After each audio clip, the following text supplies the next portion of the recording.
بسم الرحمن الرحیم۔ میرے معزز ناظرین، السلام علیکم ورحمۃ اللہ وبرکاتہ۔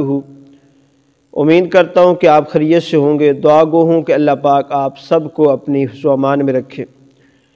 تو آج ایک بہت ہی ضروری بات آپ سے کرنی ہے کہ جب بھی کسی سال کا اختتام ہوتا ہے تو ایک سوال ہوتا ہے کہ نئے سال کی خوشی منانا کیسا اور کیسے خوشی منائیں۔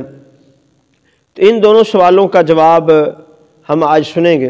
پہلی بات تو یہ ہے کہ آج کل جو موجودہ دور میں خوشی منائی جاتی ہے یہ گناہوں بری ہوتی ہے۔ ون ویلنگ کی جاتی ہے، فائرنگ کی جاتی ہے، اللہ گلہ کیا جاتا ہے، بے حیائی عام ہوتی ہے۔ تو یہ تو ویسے بھی ناجائز اور حرام ہے، اور دوسری بات پھر اس سے کئی لوگوں کو تکلیف ہوتی ہے، کئی بیمار ہوتے ہیں، کئی بوڑھے ہوتے ہیں، کئی طالب علم ہوتے ہیں۔ آپ فائرنگ کر رہے ہو تو ان کو کتنی تکلیف ہوگی۔ تو اس سے بچنا چاہیے، توبہ کرنی چاہیے۔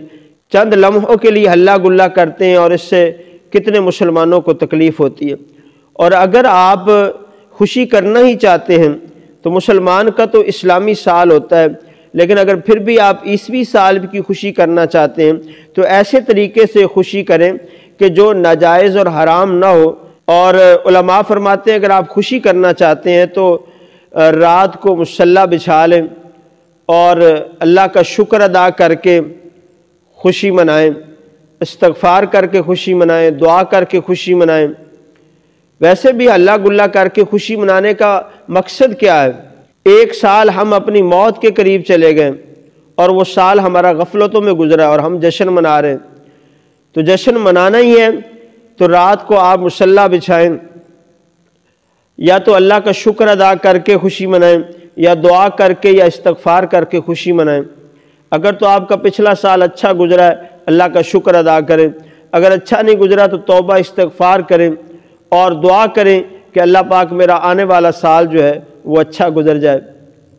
تو میرے محترم بھائیوں، امید کرتا ہوں کہ جو بھی لوگ غلط کام کر کے خوشی مناتے ہیں تو خدا را اپنی چند لمحوں کی خوشی کے لیے لوگوں کو تکلیف نہ پہنچائیں اور اپنی آخرت کی بربادی کا سبب نہ بنائیں۔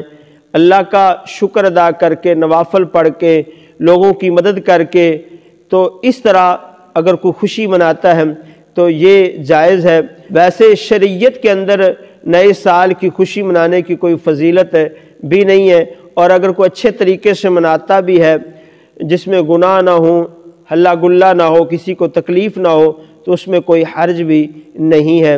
میرے محترم بھائیو، ہو سکے تو اس ویڈیو کو زیادہ سے زیادہ شیئر کریں کہ آپ کے شیئر کرنے سے اگر کوئی گناہوں سے باز آ جائے گا تو ہماری آخرت بہتر ہو جائے گی۔ اللہ پاک آپ سب کا حامی و ناصر ہو۔ جزاک اللہ خیرہ۔